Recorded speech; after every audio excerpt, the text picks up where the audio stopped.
Supernatural extraterrestrial. Oh, we're live. Shit. Welcome to Keith and Girl. We'll edit that. I'm Keith Malley. I'm Chemda. Hello, Chemda. What are you singing? I wasn't even. Today's guest, you're going to love her. I'm literally in love with her and only heard her in interviews. It's Jen Spyra, and we'll get her in her new book in a second. Jen, easy, not yet. We mentioned Doug Loves Movies, Doug Benson's show the other day. That Chemda was on it. I was on it. A movie quiz show. Chemda knows nothing about movies. That's what makes it great. Enough time went by, I think. Should we spoil it? I'm excited to spoil it. Spoil it. Okay. I won! Oh, what? Oh, what? Ridiculous. I don't know. I feel like the audience should say it was rigged or something. I was against Keith and Frank. The only thing they ever know or have heard of is movies. Right. And I beat their asses. Not only did I beat their asses, I thought about it afterward. First of all, I don't know why I'm getting cocky. This is all shit. Okay. But let me just have this moment. Afterwards, I was like, not only did I beat their fucking asses, I got every single question right, I think. Right. I think you did too. Yeah, I'm only boasting about it because this will never, ever happen. And I'm getting another chance to fail this Sunday when another episode comes out, because as long as somebody stays the winner of this game show, they come back the next week. Right. So I feel like next week I'm going to get nothing right. I'm going to finally be myself in a movie situation, and then the world will make sense again. But the simulation broke for half a second and I won. This boasting will last for another, how long do we have until Sunday? And then I will be the usual crushed self of not knowing absolutely anything. And you should listen to the show, even though you know the spoiler, because my logic, I think Keith wanted to kill himself over my logic and how I won. I was like, well, this movie title sounds like this, so whatever. And he's like, one of the movies that we were talking about is The Italian Job. And I'm telling Xerxes that I got this answer right and blah, blah, blah. And he goes, you know, they're not Italian in that movie, right? And I was like, oh, why is it called The Italian Job? He's like, it's just one of their jobs is in Italy. You have no idea what you're talking about. And I was like, even better. I won. Right. I won. Doug Loves Movies. Go check it out. Kenda's the one that, wins big Super Bowl bets. And it's like, well, I like the color orange. What can I tell you? Exactly. Like, I use the same shampoo as Palomalo. Done. Pittsburgh. Right. It's on. On the, I saw the Reddit page under Doug Loves Movies, and they're acting like Frank Conniff is going out to pasture. Like, what a funny guy. We're going to miss him. Good dude. Well, he takes care. I beat his 4-week. Yeah. What is it called? A streak. I know words for competition. He had a 4-week streak, and I even started the show saying I don't belong here, and I don't, and I won. You should all be ashamed of yourself, really. It's not me who did good. It's you who did bad. Ole, ole, ole, ole. Congratulations. Thank you. I like to stay humble. Today's guest is a Raider and the announcer. She was the announcer on the Stephen Colbert Show. Does the voices for Hillary Clinton and Joe Biden and Our Cartoon President. And has a brand new book out. And I'm very, very excited. Ladies and gentlemen, Jen Spyra. Hello, Jen. Keith, hello. Chemda, thank you so much for having me. Oh, look at the way she says my name. Like a Jew straight out of Israel. You were telling me you have a Hebrew name also, right? Yes, because I was asking about yours. Mine is Aviva Chavala. And I never get to say that. I say that once every 6 years. There's just never a reason. I don't think my husband knows it, but that is it. Yeah. I don't think he does. If I texted him, I don't think he has any idea what it is. Hey, he's it's not Jewish. Chavala. How are you? You guys should play you should play like you're a mistress, and that'll oh my God, I should put on my 3/4 length shirt and my that horrible cloth thing on the not even the wig, but not the but whatever that little, I don't know what that is. I'm from Pittsburgh, and I'm actually from a very, there's a huge Orthodox population. So I mean, for the listeners, I am Jewish. That's why I can say these adjacently mean things. Oh, no, Hasidic people need to stop. No, so, literally stop. Yeah, nightmarish, horrifying. Now you have, so Jen is your birth name, and then they give you like a joke Hebrew name? They give you a joke Hebrew name. It's like who gives it to you even? I don't know who gave it to me. I mean, I swear it's real. It must be because it must be like a rabbi or something. I don't know how they choose it, but it's on a little piece of paper. That's one. It's so sentimental and warm and sweet. That's nice. Yeah. Thank you. I know it's fun to have a little sort of other ego. Where in Pittsburgh are you from? Squirrel Hill. Squirrel Hill. My mom was from West Mifflin. It's right by Kennywood, right? Oh yeah, honey. Yes, it is. God, I love the drive out to Kennywood. Kennywood's one of my happy places. That's where I would take women that I was really into. They'd meet my parents and then we'd go to Kennywood. And I have to stick with my current girlfriend because my dad and I don't talk anymore and my mom has dementia. So our last trip was probably the last family trip to Kennywood, and this is my girl. Wow. So you have been to Kennywood as an adult? Yeah. That was judgy. Right. No, that was so horribly judgy. It's weird. I've been so many times in my mind, but I don't think I've been since I was like maybe 15. Yes. Well, when you visit your family, do you guys try to find any place where you could all face forward at the same time? Because they already went to the movie that weekend. So listen, limited options here. God. Oh, that is such a good autistic way of diagramming great ways of hanging out when you don't really want to be with the people that you're hanging out with. For men, it's sports, like face forward, turn to each other, grunt every once in a while, say, look at what those people did. Here we are. Yeah. Yes. So these are just options. Yeah, we're in New York City, of course, but if I'm going to go to some kind of theme park, I'll drive 6 to 8 hours to Kennywood because I know my way around. I get lost very easily, and I know it, and that's it, and that's what we're doing. It's a huge part of it. And I don't know if you were fancy. Did you ever go to the park terrace and eat a meal, or did you just fuck with like the potato patch? And my potato patch was a big deal when we were kids. We're all able to share one, $14 thing of fries. Right. But my mom brought the cooler. We had to lug around. Okay. Yeah. No, that's cool though, because you went to the little pavilions. I always wanted to be in a pavilion, but we just went to like the Kennywood restaurant. Oh, I don't know any of these words you guys are saying, but I can tell Jen is trying to be very nice about your hick self. Right. The Kennywood restaurant. That's what normal people do. We looked at these millionaires like, you're going to the Kennywood restaurant? And it's just shit buffet food, Totally. Yeah. Totally. Yeah, it's like a... Yeah, his mom brought the Zeppelis in the cooler. You don't get the fresh ones for way too much money. And we it's totally understood, right? Like as we get into adulthood, we realize that every single kid coming into that park is going to spend your money so quick. Like going to Kennywood was over $100, right? Easily. I'm sure. Oh, way more actually. Yeah, it was a money suck. I'd say $100 a kid. Yeah, it could be, especially if you go to those fancy restaurants. Jen, how's your upbringing? Right. Yeah, $100 a kid. Something tells me that Jen's next door neighbors weren't cornfields like Keith. It was pricey, but if you brought like a Coke can, it had some kind of Kennywood discount on the side. I mean, we just came with all our garbage. And we're like, what are the deals? Oh my God, this is getting sadder by the minute, honey. Stick around. He's writing a whole second sad book about his life. Right.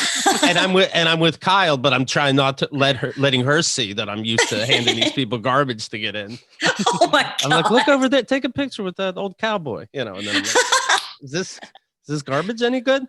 To be honest, though, those Coke cans save a lot. They're 50% off. So my mother would also do that. She'd bring cans or coupons or whatever. And there were 3 of us, not 5 like Keith, but still. So now she's saving a lot, and she would always have extra coupons. And now she's making friends in line. So you see my mother struggling with her English because they shouldn't pay full price. I have the half price. And people are looking at, because, these are Americans. A lot of times New Yorkers, they're like, why is this woman talking to me? And she's like, no, discount. Don't pay full price. And they're like, oh my God, there's a telemarketer in line with us. And finally they get up to the thing and she's like, you see, I just got half. And they succumb to the discount from my mother. Right. Did you see this, by the way? Speaking of movies, supposedly there's a R-rated version of Mrs. Doubtfire floating around somewhere. That Robin Wood. At first, I wondered how. I thought maybe they, showed his dick when one of the kids saw him pissing standing up. But I guess it's Robin Williams would improv all the time, and there ended up being dirty versions of it. I did. That sounds awesome. Right? Do you have any did they say any of the R-rated stuff? No, but I'm excited. I God, imagine that's- it's things like, what are you fucking kids doing? Right. Like, what could it be? What are you improvising? It's a children's film. I mean, you guys are practically Right. cartoons in this. We're letting go of a lot of things because it's like a dun dun dun dun dun dun dun Yeah. dun, and then you're throwing like, what the fuck am I doing in there? Like, what words can you possibly say? You know, Mrs. Doubtfire loses her shit. And she's like, "You're an unfit mom. It's me. I was in your body. Now you don't know I'm an old woman taking care of your children. What the fuck is wrong with you?" Or maybe it's actually just like a 14-minute like Sally Field just masturbating, and it's just really sad, and she's alone, and she doesn't know when she's gonna get her next kid. I mean, I hope it. Yeah, they were pushing boundaries on that show, so you never know. But I think those cuts are good because I don't think the adults are the audience for it. I think you have to make it for children. What is it rated now? PG-13, PG? I think PG. Yeah, I don't know why I would have that 13. That's. I mean, it shouldn't be, right? The kids aren't 13, so it shouldn't be PG-13. How are you? How you holding up during the pandemic? Did you move away for a bit? Thank you. You know what? Yeah, we were one of those people, me and my husband, Tommy. Normally we live on the Upper West Side, and we came down to Savannah, Georgia, where we do not know a soul, no friends, no family. We just came because we'd been here on vacation and it was pretty. Okay. And we're not tethered to this world by much. We don't have kids or a pet. So we were just like, cool, we're going to do this. That's brilliant. That's brilliant. I mean, we're going back, and now I've adjusted to my new life, and this, basically $3,000 apartment would be the equivalent of like a $9,000 apartment in the city in New York. And so now I'm just really screwed, and I honestly just don't know what I'm going to do. Isn't that funny that you probably have the same amount of stuff? In fact, you probably brought less, but we get used to whatever life we start building. And now it seems like you have all this stuff. You need all this space now. Oh, totally. It's so hard. It's so easy to acclimate to better. And it's just heinous to go down. And I know I'm going to be going down again. And it's just kind of, it's depressing. Right. And that answers, how is Jen doing? Yeah. Did you hear, by the way, Krispy Kreme will give you free donuts if you have proof of being vaccinated. You get their free classic donut. You're going to get it once a day for the rest of the year. I think that's so sweet. And I know people were making fun of them, and I just think it's sweet. It's literally sweet. Yeah, it's just literally sweet. And they have an awesome Krispy Kreme down here. And God, this makes me sound even more depressed, but I bought one recently and I put it in my mouth, and I actually was like, I haven't been this happy in the last time I ate one of these when I was 14. See, that's the thing. The pandemic pounds, they're here, and Krispy Kreme is here to say, hey, you got adjusted to those pounds. Let's keep them on. Let's face it. You feel good with a little cushion. Did you guys cushion out, or what are we working with you guys? Oh yeah. Right, this closet used to be a lot bigger. Oh, God. Cool. Yeah. You wear it well. Thank you. I'm reining it back in now, but it was definitely like, this wouldn't normally be happening because I'd be out somewhere and having to have other thoughts, but it's like, we can do one of three things. We can podcast, we can, be together, possibly intimate, or we could eat. So like, maybe we're doing a lot more of all of it, but we're still a lot more eating. Yeah. How are you holding up, Kenda, by the way? What? Why do you ask such intimate question now? I don't know. I haven't checked in recently about the pandemic feelings. How you doing? I think I'm okay. I've adjusted, and I almost like it better. And then I remember like the ease of I'm going out with no plan to somewhere, and then I might run into somebody and other things might happen. Like now it's a very planned life, and I miss, like I have these calls with friends and stuff, but I miss going like, want to grab a coffee? So that's a bummer. Yeah. Keith, would you like to bum us out with yours something, or are you just always okay? This is my best life. Keith, after this, he just goes right into Oculus. We don't exist. He's good. Yeah. There's like Keith discovered like a third and fourth world. What are we talking about? It's going to be years from now. I'm like, I still don't feel safe. Right, guys? Everybody stay where you're at. Right. Did you see the cute trending story about the cinnamon shrimp crunch? There's a somebody had a producer. He happens to be a producer. So he's got that blue check mark. And he poured out some cinnamon toast crunch, the cereal, and got shrimp tails in it. And so he showed cinnamon toast crunch. Hey, what the fuck? I got shrimp tails. And they denied that it's shrimp tails. They're like, it's clearly shrimp tails. And they're like, no, we asked our investigators and they said it's sugar bunched up.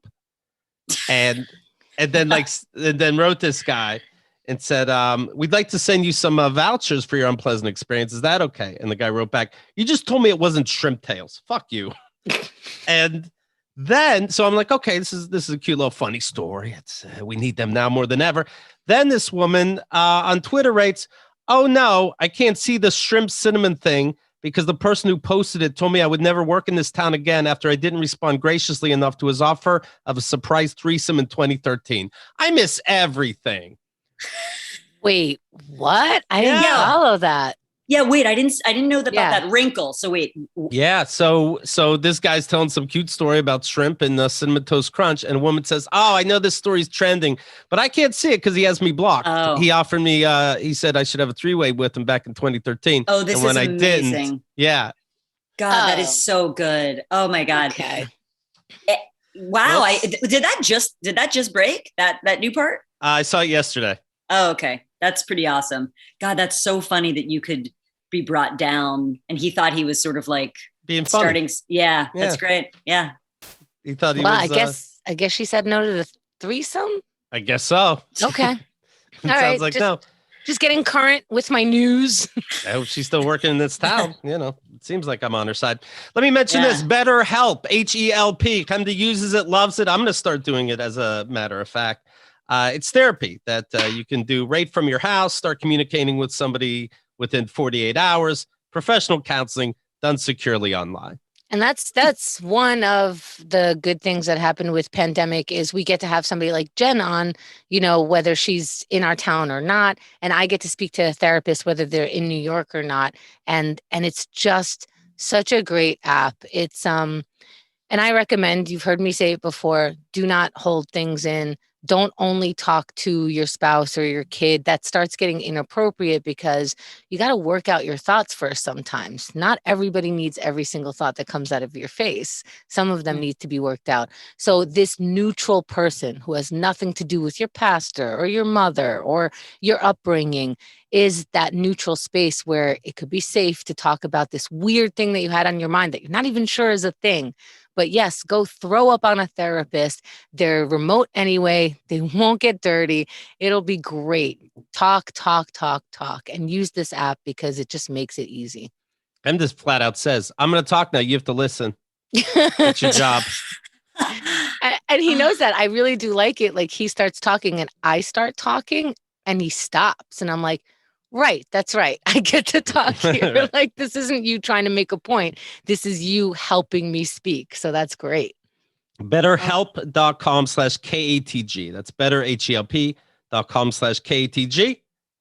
Over a million people use their service and they seem to be loving it. 10% off your first month. How about that? Get 10% off your first month. BetterHelp.com/KATG. And use that /KTG because then they'll know that you're coming from here. You get the discount and you're supporting our supporters. So support yourself. Get help. BetterHelp.com/KATG. Jen, supposedly your book is coming to my house any day now. I'm very, very excited. It's called Big Time Stories. Keith, I'm so excited for it to get to you. Yeah. How excited are you? For that specifically? For me to have it.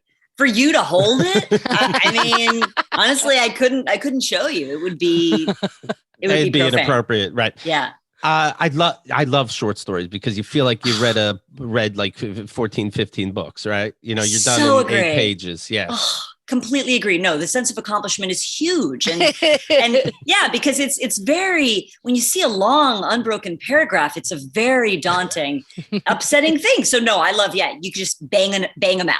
You can bang these out. In general, I don't like reading so much that when I would get to a page of dialogue, because it only takes up the left side, I'm like, oh, good. People are going to be talking now. Good. Thank God. Really? Do you know what I used to do as a kid? As a kid, they told me parentheses is the stuff that you write where like it's a side note.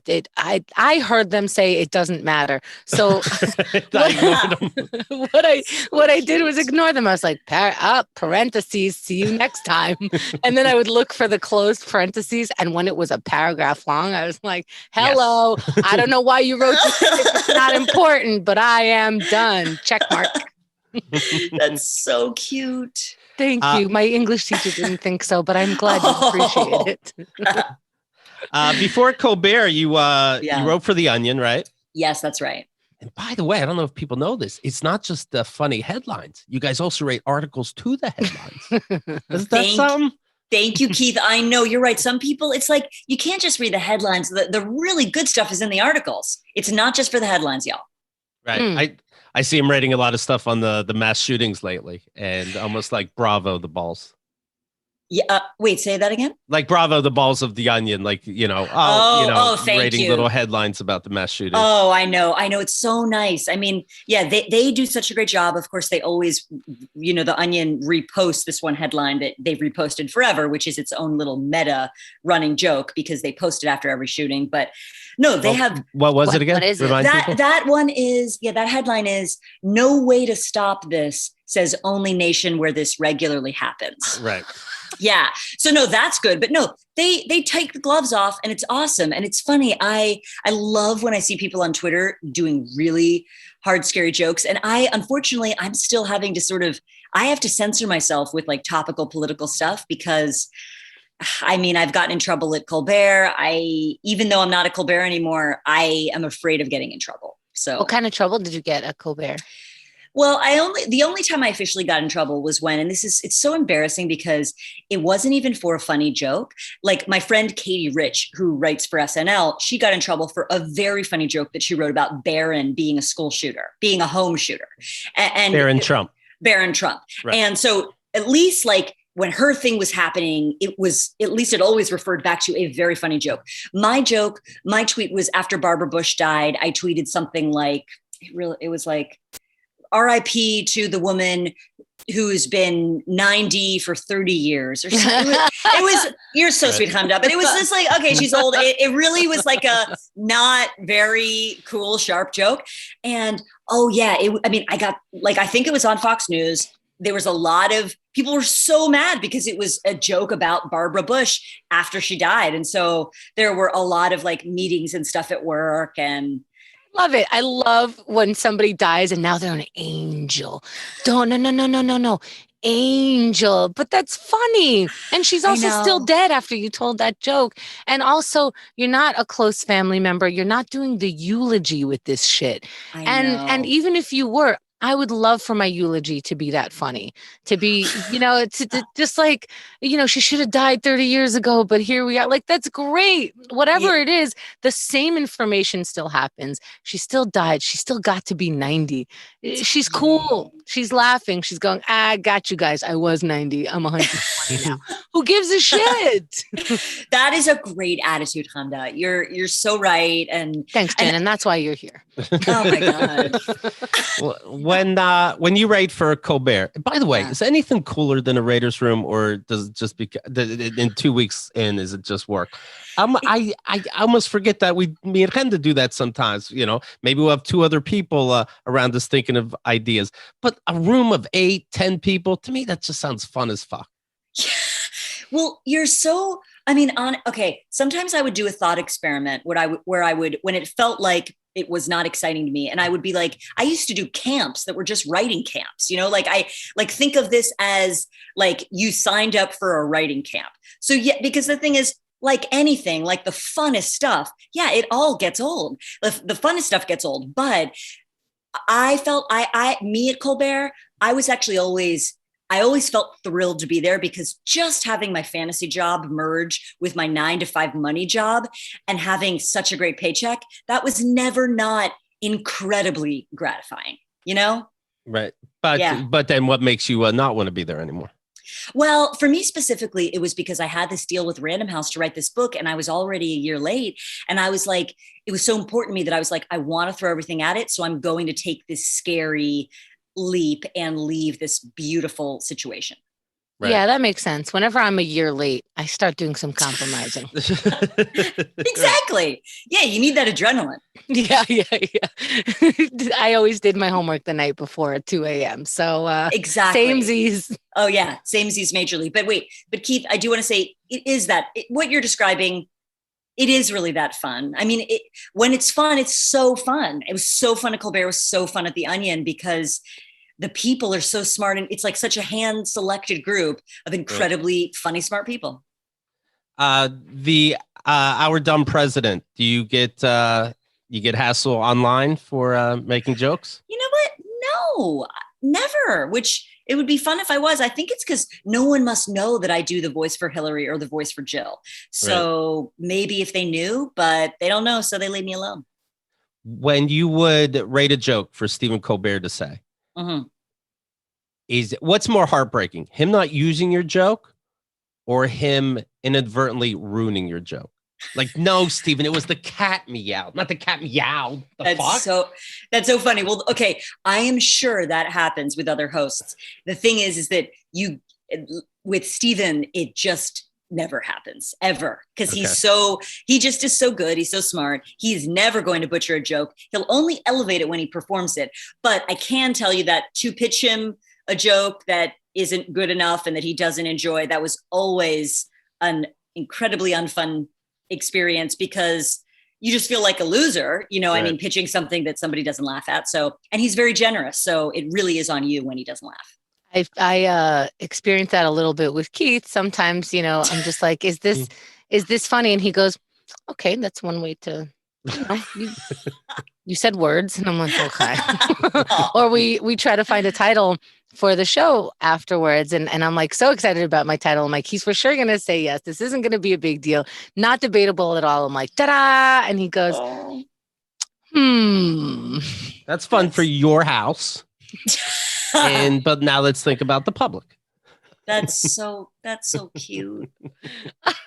It is, but you do have to, like, what you're talking about is really not taking anything personally. Like, you know, you found it so funny and you wrote it. It feels personal. It feels intimate. And it's like, no, that's not anyway, what else is happening? You know, that's like the chef, you know, sees an entire plate come back to the kitchen. They're just wasn't feeling it today. It's not you, but like it is because who else is writing these jokes? So totally. No, keeping your cool in that situation that's an art, and that's what you got to do. How do writers turn down other writers? Do they flat out say, It's just exactly. Yeah, you are a comedy writer person. Yeah, it's just silence. You just or you don't even respond. You just like let it just lay there. But the thing is, you still have to keep it when you're working one-on-one with someone else. There still needs to be sometimes a little bit of like, you know, of just like patting it out with like, yeah, maybe. I mean, you might say, yeah, you know, that's I think what you would say. What's the polite way to? Yeah, you have your morning pitches, your ideas, then you get separated into groups to write. What's the nice way of saying, yeah, I'm actually going to work with Bob instead? Okay. So you are bringing up a sensitive part because it's like you pitch you have there's 2 morning meetings. The first one is with the head writers and it's just the writers and that's half an hour. And then you do a big pitch meeting for Stephen and all the producers and you pitch the same thing again. And hopefully you've sort of let all the bad, you know, jokes go and you're only pitching him the good stuff. And then that's the moment when Stephen picks the stuff he wants written. And there is a 2-minute, it's really more like a, you know, 90-second Scrabble where you just try to volunteer to work with someone that you want to write with, or you might Slack someone, be like, yo, jump on my script. And so there is a little bit of that maneuvering, and it's slightly pathetic because like you want to look like a team player and like you don't care, but yeah, you can't help having favorites. Right. Tell me if this is crazy. I have a friend, Jesse Joyce. He writes for Jimmy Kimmel. Cool. But he says he only watches the monologue because that's his job, and he doesn't watch the rest of the show. And I said, why? And he says, why would I? That's not my... Is that the craziest? They haven't been friends since. I mean, this is a long relationship. Is that the most insane thing you've ever heard in your life? And I'm caught up on the news, including everything going on in the world. Isn't that the most insane fucking thing? Not to put thoughts in your head, but isn't that bananas? Well, the thing is, he's lying. He knows about the stuff that goes on for the rest of the show because he's in the meetings. He sees the script. So not watching the show is just not watching the finished product, that he's seen stuff at different stages. So it's not as cray as it sounds, because there's just no way that he hasn't seen the other shit that's going on the show. Gotcha, Jesse. Would you watch the whole show? Would you watch the whole show? Well, I'm certain. No. What? But, I mean, no, but this is normal. I mean, like, I watch the monologue. I love watching when Stephen goes on stage. I'm for sure going to be staying and watching if I have something that is mine, or one of my good friends has a sketch. But, it's like, it's every day. Every fucking day, this 42-minute show. I mean, what am I? I mean, I have a husband, for God's sake. But but the thing is, you have to you're constantly churning out stuff for the next day. And so my time is best spent really steeping myself in the news and watching other stuff so I can regurgitate it and then come in hot the next day. Should wannabe raters, when they turn in the rating packet, also add, and I will watch the whole show? You know what?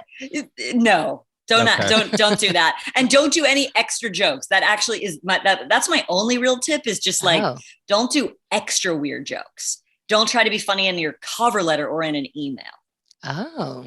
Okay. Have you looked at people's rating packets? I have, even though when I was there, it really is only up to the head writers to pick, but sometimes they would just get, people would show them to me. And yeah, I mean, the one thing that's heartening, I think, to know is you do not need to have your stuff submitted by a real rep. It doesn't matter if you have agents or not. You don't look like a hayseed or a rube if you submit without an agent, and you really can get hired off of just a good packet, even if you don't have anything else fancy associated with you. So the packet really does matter. Do you have to have a Twitter account so that they can see if you're racist? You could just email them and tell them if you're racist or not. So that'll work. But with the Twitter, it's it doesn't matter if you have 3 followers. If you just have your little feed and you have jokes that they like, that is really a wonderful supplemental thing. So it just doesn't matter about your following, but it is great for you to have a Twitter and delete all your racist jokes. Are you the go-between with friends? Is that uncomfortable? Hey, turn in my packet. Of course. Oh, well, I mean, friends do reach out, and I always, it's like no skin off my back. And pretty much any of my friends that reach out to me are funny. And so it's no skin off my back to say, hey, my friend's applying. Can we just put a star next to his name? Can you just try to look at that one?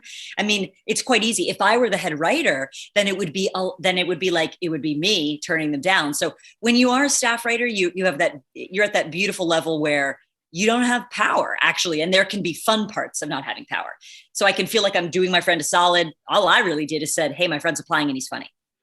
Any of these talk show hosts creeps that we're going to find out in an article coming up? I love this question. And the thing, I mean, not to my knowledge, they're also squeaky clean. All right, good. Yeah. All right. Outstanding. Yeah. All right. I love your stuff in the Onion, and I'm very excited about this book. Did your husband read it? Oh, did he read it? I mean, he's also a comedy guy. He's an actor, performer, writer, voiceover dude. He's my editor. I mean, well, I have an amazing editor at Random House, but Thomas is my first reader. Oh, so he has read everything in a million different drafts and has given me amazing edits and suggestions. So yeah, he's really a part of it. Oh my God. And there's no anger in your face as you speak about that. Wow. Right. That's amazing. Oh, well, I'm so lucky. I mean, like, it's so crazy to actually have your, spouse be like such a real creative partner. So I do feel really lucky. I'm sorry. That's like so lame and earnest, but that is Oh true. yeah, we hate that. Please don't enjoy your life. It's comedy time, okay? All right, Well, we're gonna need obnoxious jokes about dead people or nothing at all. But I know a lot of writers, and I know writers that their spouses don't look at their spouse's work like that's their work. That's so weird to me. We were talking to Bonnie McFarlane when her book came out, and she has a rape story she didn't tell anybody in the book, including her husband, Rich Voss. She can't get Rich to read this book. He doesn't know this horrible thing in her life that she got through. That's really fucked up. Right? That's really fucked up. I don't know what to say. And he's like lying too. He's like, great book, honey. I read it last night. Oh, did you? Jesus. Wow. Well, I mean, I guess that works for them. I do think it is a little bit more tricky because if you're a lawyer, I don't know if you're asking your spouse to come to court every once in a while, like, no, this is a big show. So, come to this one. But as a creative person, we are asking our partners to like, hey, make sure that you read this, or can you, and we're on stage. Can you see me on stage? Can you see me at work? Can you come to work, but like sit over here? And there's a different demand when you're with someone in the arts. Like, what do you think about this? But be nice, but also tell me the truth. You're so right. It's Jen, we're going to call this episode You're So Right. I love it. You just are. You are. No, you really, but I have to really monitor that with me and Thomas, because like, I could just be such a succubus and such a drain that I have to when I'm really deep in the hole, when he's done so much stuff for me, I have to then try to like scramble and be like, what can I help you with? Like, do you have anything you want to show me? Because I feel like I really get in the hole. Yeah, there is like okay, you saw my show. What did you think? It was good. Nope. He's like, I said it was good. I'm like, yeah. What was good about it? Well, you did a good job. You always do a good job. I'm like, I know you're saying nice things. I know you're saying very nice things. And I'm an asshole right now. Can you tell me one funny joke that happened? He's like, no, I didn't memorize shit. I'm like, well, can you write it down next time while you're watching? Right. And you're the one who brought it up. I didn't bring it up. You said you saw it. Now go. I couldn't just tell my teacher I read a book. I had to prove it.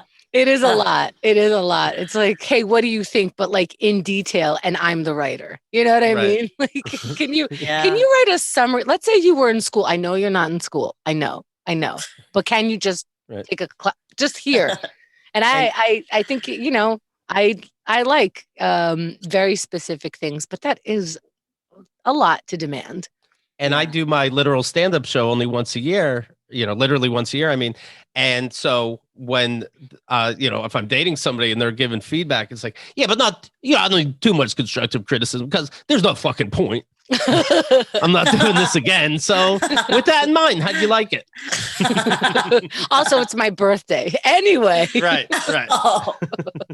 That's why I do it on my birthday. So everybody has to behave with their reviews. By the way, my girlfriend, we started watching The Crown. Anybody watching The Crown? Hell yeah. No, I didn't. Is that okay? So I have my Netflix set. So if you hover over, it starts the trailer, which I like because I just want to see the first 3. And then I quickly scroll over so that there's no spoilers. I want to see the first 3 seconds to set the tone. And the first 3 seconds of this trailer, I was so turned off. Heavy is the head that wears. It was something like that. It was like, heavy is the head that wears the crown. And I'm like, okay, nobody talks like that. I don't care what time you're from. Well, my girlfriend went to play episode 1, season 1, of course. And it wasn't until the end that we realized we were on episode 10, season 1. I didn't know who the fuck was who. Then we saw the first episode. I'm like, oh, they bring you slow into this. I thought it was like Game of Thrones. I don't know who's who. And I'm like, and I don't try too hard. I'm like, all right, all TV shows are for idiots. It'll come to me. But I'm like, why is airs? What? That's so cute that you just obediently watch the whole episode. Like, why the hell? It's just adorable that you watch the whole thing, not getting it. I said, hey, is this the first one? She goes, yeah, it is. I know it is. I promise. That was like 3, 4, 5 times. I'm like, are you sure? Yeah. Okay. Like, well, nobody would just play the wrong show. So of course it is, my dear. Wow. Who do you want to get into a fight with, the episode or your spouse? She watched, listen to this. This is just between us. Do you remember the Black Mirror episode where it was Choose Your Own Adventure? Yes. You first start, you pick it. Bandersnatch. Yes, Bandersnatch. You pick out the guy's cereal. Next thing you know, there's murder. And that is a perfect description of that show. It gets a little fucking nuts for no reason. First, I'm picking. He's gonna listen to Duran Duran. Next thing you know, there's a demon.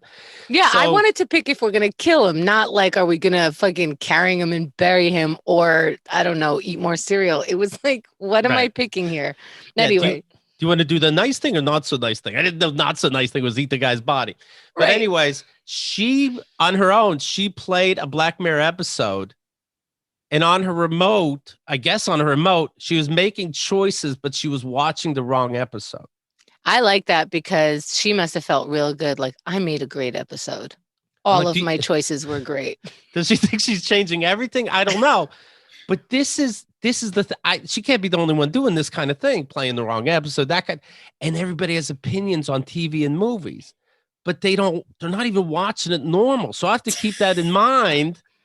Like when I give an opinion, I sit down, I watch the movie and I have my opinion, but these people are playing the wrong episodes and making the wrong choices on unchoiceable things, and they get to rate reviews about things. Yeah.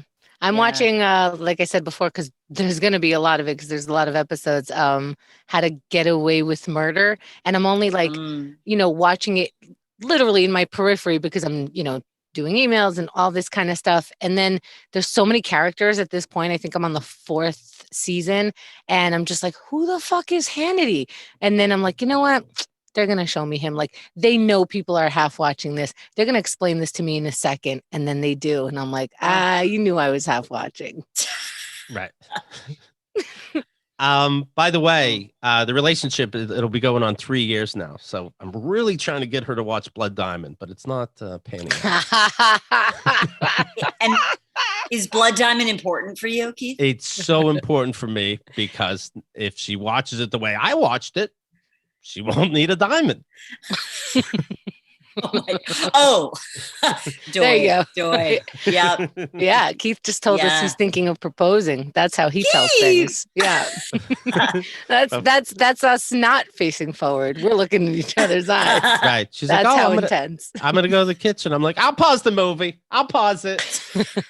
No, I think I get it. I don't think you do. They're children, you see? Yeah, but that just means you'll have to get a diamond from a not blood diamond place, which means it's going to cost you double. Hey, easy. She doesn't know about those. Oh, okay. Yeah. Or a lab one. She could just do a lab. Oh, is that a thing? I mean, lab diamonds. The only thing is I think that people don't want them because they're not like real, but they are real diamonds. They are grown in a lab. They're real to us. They're real to us. Listen, if science is real, these diamonds are real. Boom. Exactly. Just don't tell the bitch it's a lab diamond. And I'll try not to call her a bitch, I suppose. Right. All of that. At least not in the proposal. Right. The book, you want to get it as a forward by Stephen Colbert. Isn't that something? A forward can make somebody buy a book. I hope it does. I mean, it's just, Stephen's so cool. Hopefully it'll be an enticement. I like her, I swear, Stephen Colbert. Well, okay then. Yeah. Listen, she's been writing for me. Now she's writing for you. Get it. Did you cry when you read his forward? Did you have to ask him to fix anything? I did not have to ask him to fix anything, which was something that horrified me. Even the idea of it, I didn't think but luckily, but it wasn't lucky. I knew it. He's a really good writer. He's written so much stuff before, and he's so involved in rewriting the show every day. He's an amazing writer. I knew it would be awesome. I was just hoping that he'd be down to do it. So once he said he would do it, yeah. I like that Keith is like, so Colbert said yes to writing the forward. Do you trust him to write it though? Seriously. Like, it'd be funny the editing if he goes, process? He goes, I'll write your forward. And you're like, oh, okay. Yeah, it could be one of them, I guess, for the Amazon version or something. Did you think get Jimmy Fallon to write it instead? Would that have been funny? that could have been a funny bit. And there would have been some fallout. The book is called Big Time Stories. Congratulations. I'm very excited. Thank you, Keith. Thank you so much. And very happy for you. Kenda, we're going to be doing a stereo show tonight, 8 p.m.